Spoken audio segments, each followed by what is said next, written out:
ఆదికాండము 29వ అధ్యాయము 31వ వచనం. మొదటి భాగం చదువుకుందాం. లేయా ద్వేషింపబడుట యెహోవా చూచి. సరిపోతుంది. లేయా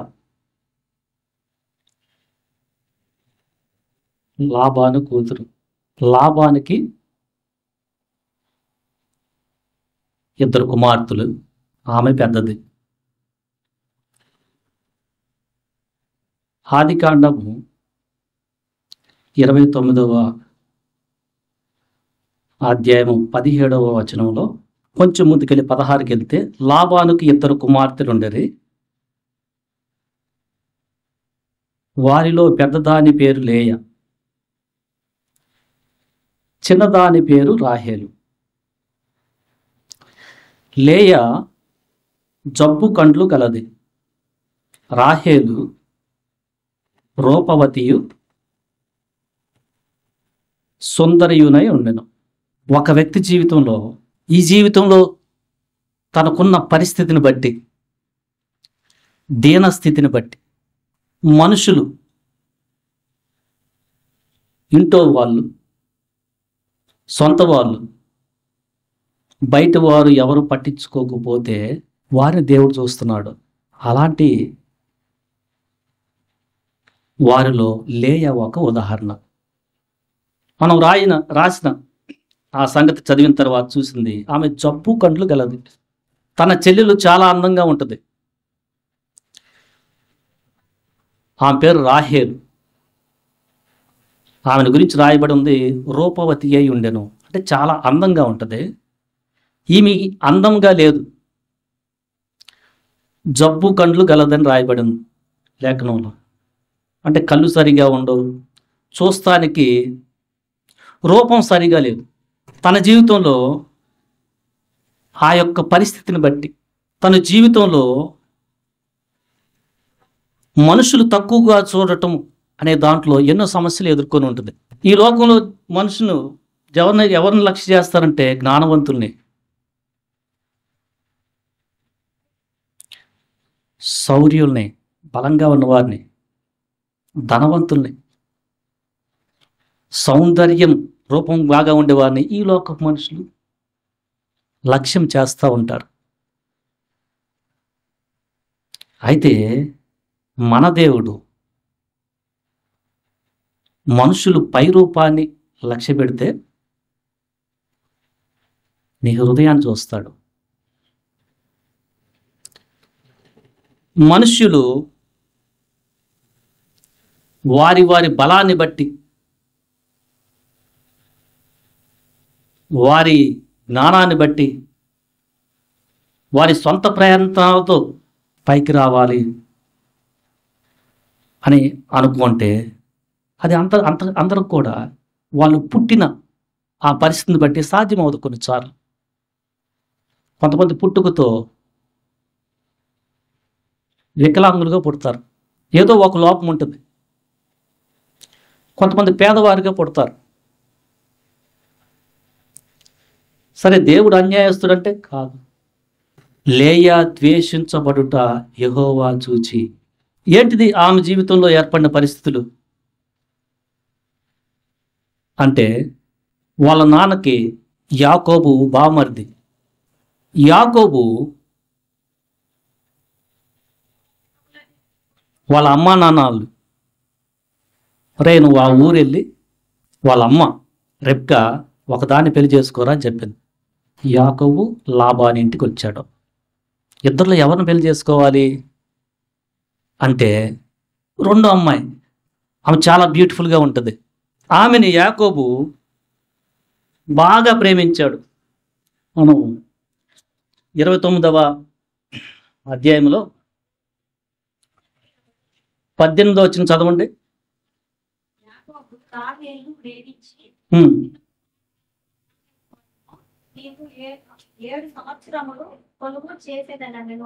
ఇది ఆయన తీసుకున్న తీర్మానం. ఈ లోకంలో కూడా ఇన్ జనరల్ పెళ్లి చేసుకునేటప్పుడు అందమైన అమ్మాయిల్ని జంటలుగా చూస్తారు. అలానే యాకోబు ఏం చేశాడు, చిన్నమ్మాయిని చేసుకుంటాను, దానికోసం నేను నీ దగ్గర 7 సంవత్సరాలు పనిచేస్తా అని చెప్పాడు.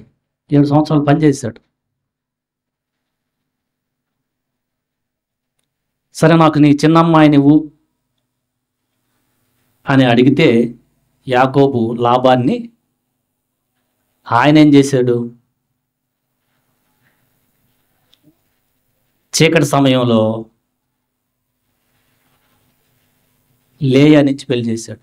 ఇప్పుడు లేయా పరిస్థితి ఎలా ఉంటుంది? వాళ్ళ నాన్న అని ఉండొచ్చు, నీకు ఇప్పుడు కాకపోతే పెళ్ళి అవ్వదు ఏంది, ఆయన చేసేసుకో అంటే ఆమెకి ఒక ఆలోచన ఏమి అడిగున్నాడు, నీకు ఇదే ఎక్కువ, పెళ్ళి చేసుకో, ఎందుకంటే నువ్వు జబ్బు కళ్ళు, నిన్ను వేరే వాళ్ళు చేసుకోవడం కష్టమని ఆ నాన్న కూడా అర్థం చేసుకోని పరిస్థితి.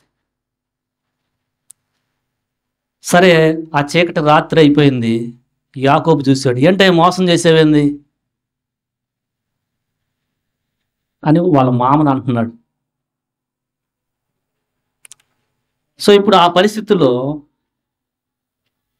లేయా హృదయం ఎట్లా ఉంటుంది అంటే, నన్ను పెళ్లి చేసుకొని వేరే ఆమెని ప్రేమిస్తున్నాడు ఇంకా అని హృదయం గాయపడుతూ ఉంటుంది. అంటే ఏంటి నా పరిస్థితి, మా నాన్న ఏమన్నా పెళ్లి చేశాడు, ఒక బాధ్యత తీరిపోద్ది. యాకోబు, ఏంటయ్యా నేను అడిగింది చిన్నమ్మాయిని కదా, రాహేల్ని కదా, ఈమెనిచ్చామంటే మా సాంప్రదాయంలో పెద్దమ్మాయి పెళ్లి చేయకుండా చిన్నమ్మాయి పెళ్లి చేయరు, నువ్వు ఇంకో 7 సంవత్సరాలు పని చేయి, చిన్నమ్మాయిని కూడా ఇస్తానన్నాడు. సో ఆ పరిస్థితుల్లో లేయా స్థానంలో ఇప్పుడున్న సమాజంలో ఉన్న పరిస్థితులు చూస్తే అసలు దేవుని నమ్ముకొని ముందుకు వెళ్ళగలరా? ఇప్పుడున్న ఈ సమాజంలో ఒకటి ఏదన్నా చిన్న అవమానం వస్తే ఒకటి చాలా బాధపడిపోతాము, అది సత్యమే. ఇంకొకటి కోపము వచ్చేసి ఇంకిదేందుకు నాకు అనే పరిస్థితులు వస్తాయి. వాళ్ళ నాన్నని ఏంటి ఈ పని ఏంది, ఇదెందుకు చేసావని ఇప్పుడున్న పరిస్థితుల్లో అడిగే వాళ్ళు ఉన్నారు. లేయా ఏం చేసిందంటే దేవుని మీద ఆధారపడింది. తన భర్త యాకోబు మనం చూస్తే ఇందా చదివిన మాటలో మ్యారేజ్ అయినా కూడా ఈమెను అసలు లక్ష్యం చేయట్లా. లాబాను రాహేలు కూడా ఇచ్చి పెళ్లి చేశాడు,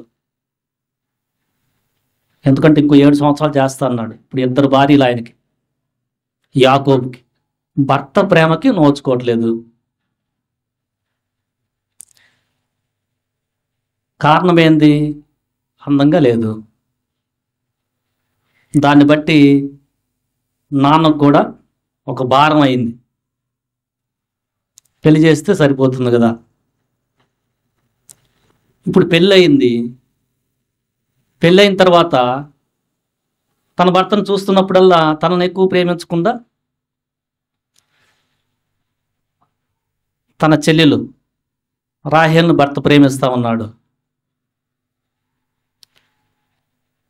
ఈ పరిస్థితుల్లో ఆమె కోరుకుంది ఏంటంటే నా భర్త నన్ను ప్రేమించాలా అని దేవుని మీద ఆధారపడతా ఉంది. కొన్ని నెలలు, కొంత సమయము తన భర్త రాహేల్ని ఇష్టపడుతున్నాడు. లేయా ఉన్న ద్వేషించబడతా ఉంది. మేబీ వాళ్ళ చెల్లెలు అనుకోవచ్చు, గర్వంగా ఫీల్ అయి ఉండొచ్చు. అక్కయ్య కూడా తనకున్న దీనస్థితిని బట్టి ఏం చేయలేని పరిస్థితి. అలాంటి పరిస్థితుల్లో లేయా ఏం చేసిందంటే తనకి ఉన్న జీవితాన్ని బట్టి తృప్తి పట్టడం నేర్చుకుంది. మన జీవితంలో కూడా ఇలాంటి పరిస్థితులు వచ్చినప్పుడు మనల్ని ఎవరు పట్టించుకొని ఆ పరిస్థితులు వచ్చినప్పుడు అది మన శరీరంలో ఉన్న లోపం వలన అయితే మరి దేని వలన అయినప్పుడు ముఖ్యంగా మనం పుట్టిన పరిస్థితిని బట్టి పేదరికంలో పుట్టామనుకో జనరల్గా ఏమంటారు, ఎందుకయ్యా ఇక్కడ పుట్టించావు, లేయాల అనలా, ఎందుకు ఈ జబ్బు కళ్ళు ఇచ్చావు, దేవుడు అనేవాడు ఉన్నాడా, అలా అనలా ఆయన. కానీ శ్రమ పడతా ఉంది. ఎందుకంటే ఎవరికైనా వస్తుంది బాధ. ఆమె చేసింది ఏంటంటే, నేను ఎలా అయినా దేవుని యొక్క సహాయంతో నా భర్తను గెలుచుకోవాలి.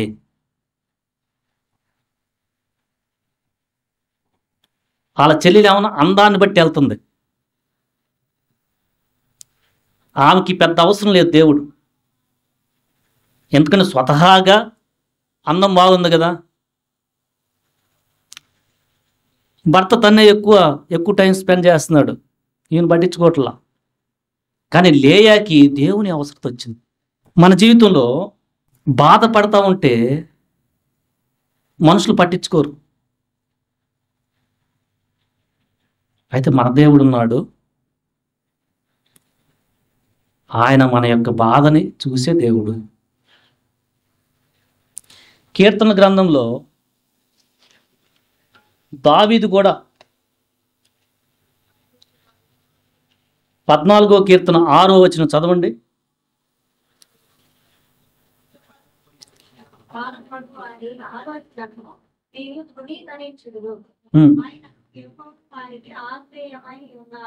ఇది ఇంపార్టెంట్. బాధపడు వారి ఆలోచన అయితే మనుషులు తునీకరిస్తారు, అంటే పట్టించుకోరు. అయినను యెహోవా వారికి ఆశ్రయమై ఉన్నాడు.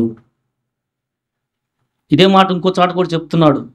22వ అధ్యాయం 24. ఆయన జీవితంలో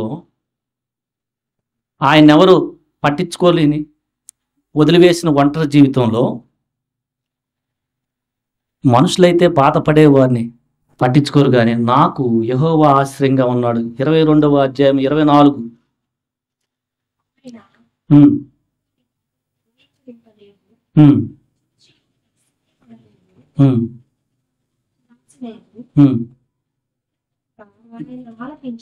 అదే మనం ఆరాధిస్తున్న తెలుసుకున్న సత్యవంతుడైన దేవుడు ఎలాంటి వాడంటే, మనకు కలిగిన ఆ యొక్క దీనస్థితిని బట్టి లేయాకైతే తన జీవితంలో శరీరంలో ఉన్న లోపాన్ని బట్టి అన్నం తగ్గిపోవటం వలన భర్త పట్టించుకోవట్లా.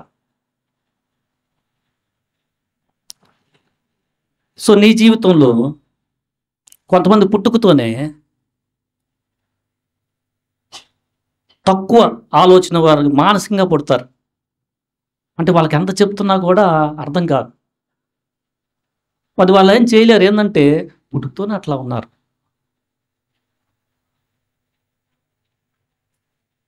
కొంతమంది పుట్టుకతో చాలా మురికి ప్రాంతాల్లో పుడతారు, వాళ్ళ తల్లిదండ్రులు కూడా కనేసి వదిలేసి అలాంటి పరిస్థితుల్లో ఉన్నాళ్ళు ఉన్నారు. మనుషులు అలాంటి వాళ్ళని పట్టించుకోరు.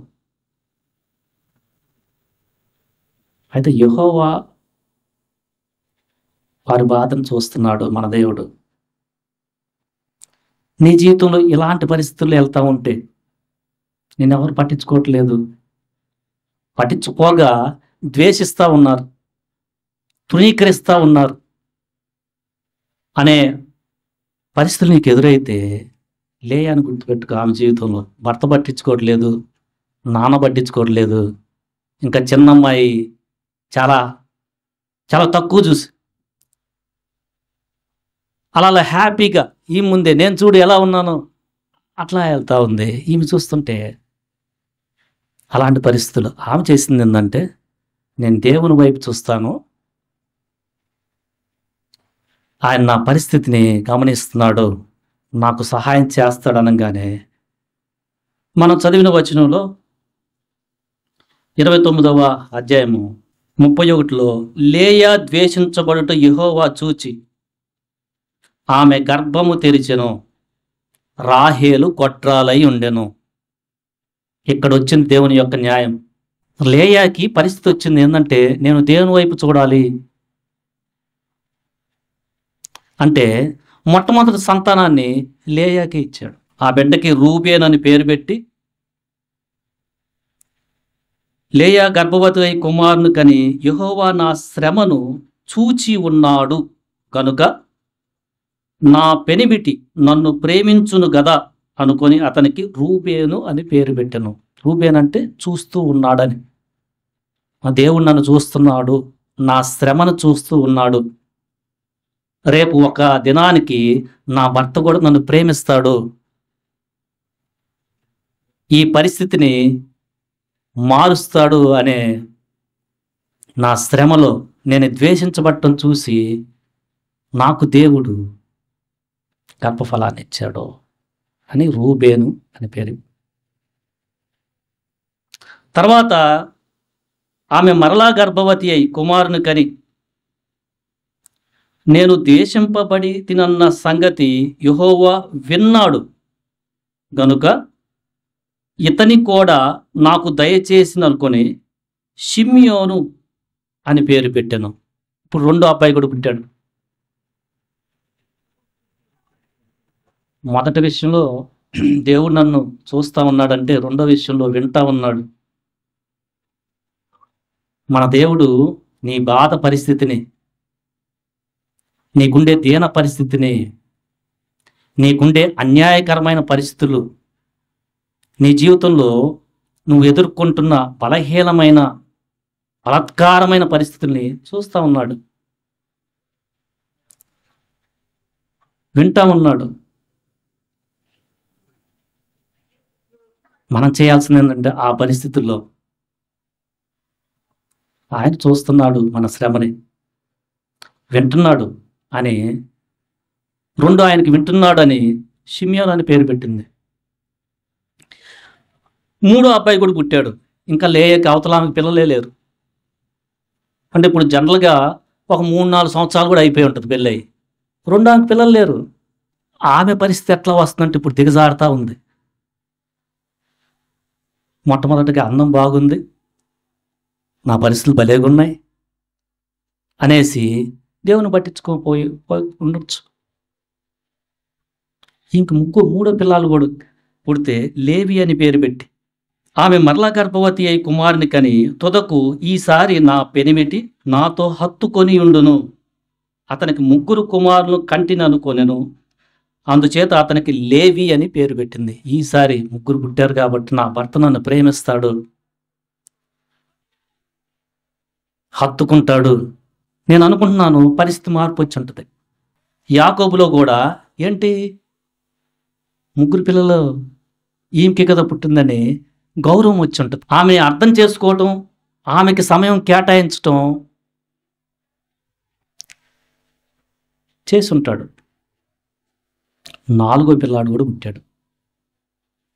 నేను యెహోవాను స్తుతిస్తాను అని అర్థం వచ్చే యోధా అని పేరు పెట్టింది. సో దేవుడు మన జీవితంలో వేరే వాళ్ళు పట్టించుకోకుండా మన యొక్క బలహీనమైన పరిస్థితులు బట్టి ఆ పరిస్థితిలో ఉంటే మనం ధైర్యం తెచ్చుకోవాల్సింది ఏంటంటే, మనం సనుగుకోకుండా, జనరల్గా చాలా సనుగుడు వస్తుంది. ఇంకా వాళ్ళ నాన్నతోనే పోరాడి నేను అక్కడ ఉన్నాను అని ఇంటికి పోయే వాళ్ళు చాలామంది ఉంటారు. లేయ అలా చేయలా, నేను భర్త ప్రేమను పొందుకోవాలి. దేన్ని బట్టి? దేవుని మీద ఆధారపడి అలా ముందుకెళ్తే దేవుడు ఆమె ద్వేషించబడ్డ చూసి 4 పిల్లల్ని, భర్త యొక్క మనసు కూడా పరిస్థితులను బట్టి మార్చేస్తున్నాడు. రాహేలు పరిస్థితి చూస్తే 30వ అధ్యాయము 1వ వచనంలో రాహేలు తాను యాకోబునకు పిల్లలు కనకపోవుట చూచి తన అక్కయందు అసూయపడి యాకోబుతో నాకు గర్భఫలమేమో లేని యెడల నేను చచ్చెదను అనెను. ఇది పరిస్థితి. ఒకప్పుడు అందగత్తె, ఇప్పుడు కూడా అందగత్తె. టైం వెళ్ళిపోతూ ఉంది. కానీ ఆ ఆ పరిస్థితి ఆమెకు సంతోషాన్ని ఇవ్వాల. చివరికి ఆమె ఎట్లా తన హార్ట్ అయిందంటే తను ప్రేమిస్తున్న భర్తతో తగాదా పెట్టుకుంటుంది. ఎలా ఉంది పరిస్థితి ఇప్పుడు? దేనివల్ల వచ్చింది అంటే దేవుడు చేసిన ఆ కార్యాన్ని బట్టి. వాళ్ళ అక్క ద్వేషించబడటం చూసి ఆమెకి 4 పిల్లలు పుడితే ఇంకా ఏంటి నాకు పిల్లలు లేరని ఇప్పుడు ఈ పరిస్థితి చాలా దిగజారింది. సో మన జీవితంలో మనం ద్వేషించబడతా ఉంటే ఆ సమయంలో మనం ప్రభువుని నమ్ముకుంటే, పరిస్థితి ఆయనకి అప్పచెప్తే, ఓర్పుతో మనం ముందుకెళ్తే, మనుషులైతే అలా చేయకుండా మన సొంత బలముతో తట్టుకోలేక ఇది కాదు ఇంకొకటని ఆ కుటుంబాన్ని నుంచి కూడా బయటికి వెళ్ళే ఆ పరిస్థితులు ఆలోచిస్తుంటే లేయా ఏం ఆలోచిస్తుందంటే నేను ఎట్లయినా నా భర్తని ప్రేమను పొందుకోవాలి. ఇప్పుడు ఆ పరిస్థితి మారింది. ఆ తర్వాత ఆమెకి 30వ అధ్యాయంలో ఇంకొకరు ఇద్దరు పుట్టారు. 17 వచనం చదవండి. దేవుడు ఉమ్, వినెను కనుక ఉమ్, ఆమె గర్భవతి అయి యాకోబునకు 5వ కుమారుని కనెను. ఉమ్, లేయా నేను నా పెనిమిటికి నా దాసిని ఇచ్చినందున దేవుడు నాకు ప్రతిఫలము దయచేసినందుకొని అతనికి ఇశ్శాఖారు అని పేరు పెట్టింది. తర్వాత యాకోబునకు 6వ కుమారుని కనెను. ఉమ్, లేయా దేవుడు మంచి బహుమతి నాకు దయచేసిన నా పెనిమిటికి 6 కుమారులను కలిగి ఉన్నాను కనుక అతనికి నాతో కాపురం చేయనంత అతనికి చెబును అని పేరు పెట్టింది. అది 6 అబ్బాయిలు. తర్వాత ఆమె కుమార్తెని కని ఆమెకు దీనా అని పేరు పెట్టింది. ఒక అమ్మాయి.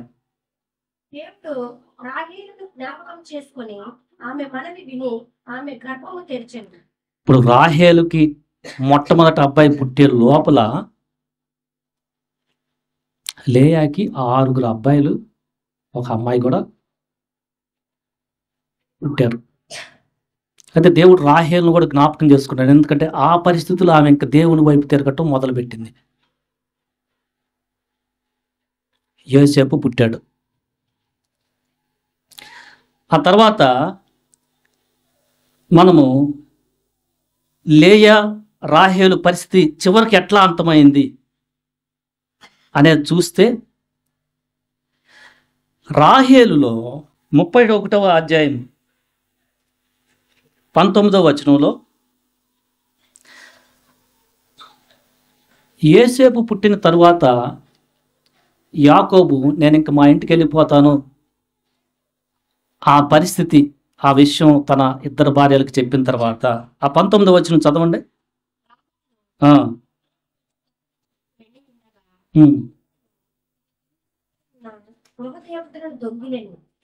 ఆమె పరిస్థితి చూడండి ఎలా ఉందో. విగ్రహాలను దొంగిలించినట్టుగా కనిపిస్తుంది. అంటే సరి అయిన దేవుని విధానంలో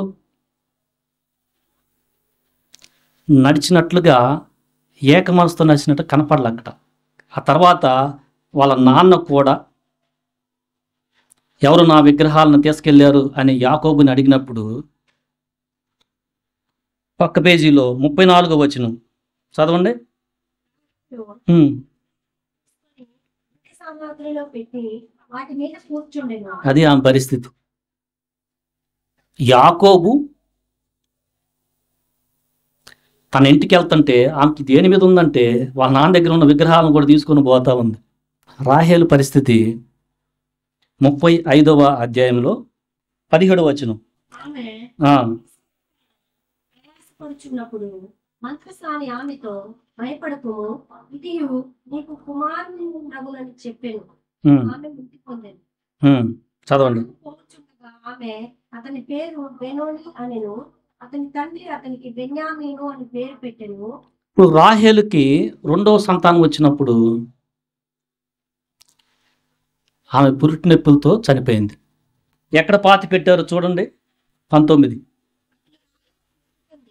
బెత్లెహేము ఎఫ్రాతా మార్గమున పాతి పెట్టబడింది. ఉమ్, యాకోబు ఆమె సమాధి మీద ఒక స్తంభము కట్టించెను. ఉమ్. అది నేటి వరకు రాహేలు సమాధి స్తంభం.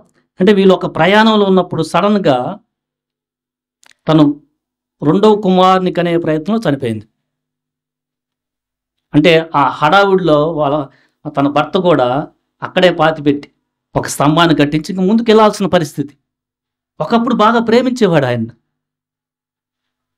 ఒకప్పుడు ఆమె కోసమే 14 సంవత్సరాలు, మొదటి 7 ఇంకో 7 సంవత్సరాలు చాలా ప్రేమతో చేశాడు. పరిస్థితి ఎలా వచ్చిందంటే ఆమె చనిపోయినప్పుడు ఇంక పరిస్థితి కూడా లేదు. తోవలో వెళ్తా ఉంటే మధ్యలో చనిపోయింది ఆమె. అక్కడే ఆ మార్గంలో పాతి పెట్టి అలా పెట్టి క్యారీ అవుట్ అయ్యాల్సి వస్తుంది. కానీ లేయా పరిస్థితి అలా లేదు.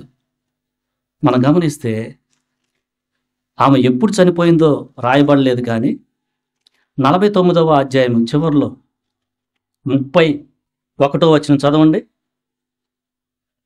వారు ఉమ్, భార్య అయిన శారాను పాతి పెట్టింది. ఉమ్, అతని భార్య అయిన రిబ్కాను పాతి పెట్టింది. ఆ, లేయాను పాతి పెట్టింది.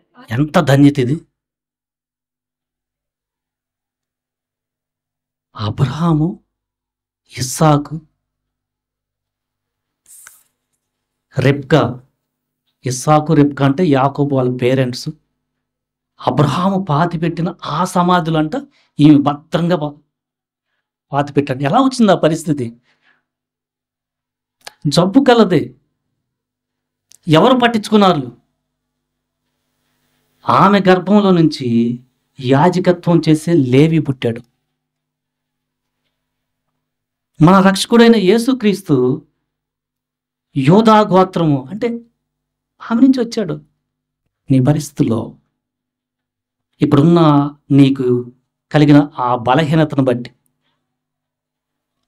శరీరంలో కానీ పేదరికం అయితే కానీ, ఇంట్లో ఇద్దరుంటే నీ పేరెంట్స్ ఒకరినే పట్టించుకుంటూ నీ యొక్క అంగవైకల్యాన్ని తునీకరించే పరిస్థితులు నువ్వు ఎదుర్కొంటే నీకు ఒక దేవుడు ఉన్నాడు.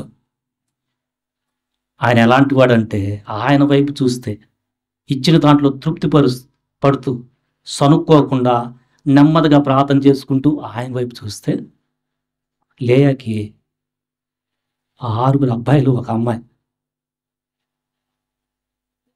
నా పెనిమిటి నన్ను ప్రేమించును కదా, నా శ్రమ చూచాడు అని రూబేను, దేవుడు నా మాట విన్నాడు అని షిమ్యోను, నా పెనిమిటి నన్ను హత్తుకుంటాడు 3 కన్నానని లేవి. ఇక నేను దేవుని స్తుతిస్తున్నానని యూదా. తర్వాత మీరు చదివారు ఇస్సాకారు, జబులోను, దీనా. 6 ఇచ్చారు. తన భర్త పరిస్థితి ఎలా వచ్చిందంటే తనకు తెలియకుండానే తన పరిస్థితి వలన రెండో ఆమెతో ఏమన్నాడంటే, ఆమె అడుగుతుంది, ఒక సమయం వచ్చింది 4 కన్న తర్వాత, ఏంటి నాకు పిల్లలు ఇవ్వంటే, నేనేంటి ఇవ్వలేను దానికి. కోపాలు కూడా వచ్చేసినాయి, అందమంతా పోయింది. ఆ కోపాల పరిస్థితికి వచ్చినాయి. చివరికి రాహేలు ఎలా ఉంది పరిస్థితి అంటే డ్యూయల్ మెంటాలిటీ. కొద్దిగా ఇక్కడ, కొద్దిగా విగ్రహాలు. డ్యూయల్, అటు ఇటు ద్వంద్వ మనస్తత్వం. ఎందుకంటే వాళ్ళ నాన్న విగ్రహాలని వెళ్ళిపోతా ఉంటే భర్తతో అవి కూడా తీసుకొని వెళ్ళింది. లేయా గురించి అట్లా ఎక్కడ రాయబడలా. రాహేలు అయితే మార్గ మధ్యలోనే పాతి పెట్టాల్సి వచ్చింది. లేయాకి ఎంత గౌరవం అంటే అబ్రహాం, ఇస్సాక్, యాకోబు వాళ్ళ అమ్మ రెబ్కా, నాన్న ఇస్సాక్, తర్వాత యాకోబు కూడా కరెక్ట్గా ఆమె పక్కనే తర్వాత. ఎంత ధన్యత అది! కానీ ఆమె పరిస్థితి ఎలా ఉంది? మొట్టమొదట పట్టించుకొని భర్త. ఇప్పుడు ఎక్కడుంది ఆమె సమాధి అంటే ఎప్పుడో ఒకసారి. రాహేల్దైతే ఆ మార్గంలో ఎక్కడో పాపం. దావీదు చెబుతున్నాడు, ఇక్కడ మనుషులైతే ఇక్కడ వాళ్ళు బాధపడు వారిని తునీకరిస్తారు, కానీ యెహోవా వారికి ఆశ్రయమై ఉన్నాడు. సో నీ జీవితంలో నీకున్న తక్కువ జ్ఞానాన్ని బట్టి, అందం తక్కువని బట్టి, శరీరంలో అంగ వైఫల్యతను బట్టి బలం తక్కువగా ఉంది, వాడైతే ఇంత లావుగా ఉన్నాడే, వాడు చూడు ఏదైనా చేయగలడు అంటే నువ్వు వరి అవ్వ, నువ్వు తృప్తి పడు. నీ జీవితంలో దేవుడు అప్పుడు ఎలా ఉంటారంటే, ఆ బలమైన వారు, ఆ జ్ఞానమైన వాళ్ళు గర్వంతో ఎట్లా పడితే అట్లా వెళ్ళిపోతూ ఉంటే నువ్వు జాగ్రత్త పడితే నువ్వు ఇదంతా చూస్తావు. మన జీవితంలో దేవుడు మనకి జ్ఞానాన్ని, బలాన్ని, మంచి ఆరోగ్యాన్ని ఇస్తే గర్వపడకుండా ఆ పరిస్థితిని బట్టి కూడా దేవుణ్ణి మహింపరిస్తే మనం అది నిలబెట్టుకుంటాం, ఇంకా అభివృద్ధి పొందుతాం. మనం ఆరాధించే దేవుడు, మన బాధను చూసే దేవుడు, యెహోవా నా శ్రమను చూచి ఉన్నాడు. మనల్ని ఎవరన్నా తక్కువ చూస్తున్నా ఆ మాటలని వింటూ ఉన్నాడు. మనకి జనుల మధ్య ఘనతని ఆయనే కలుగు చేస్తాడు. దేవుడి మాటలు దీవించునుగాక. ఆమెన్.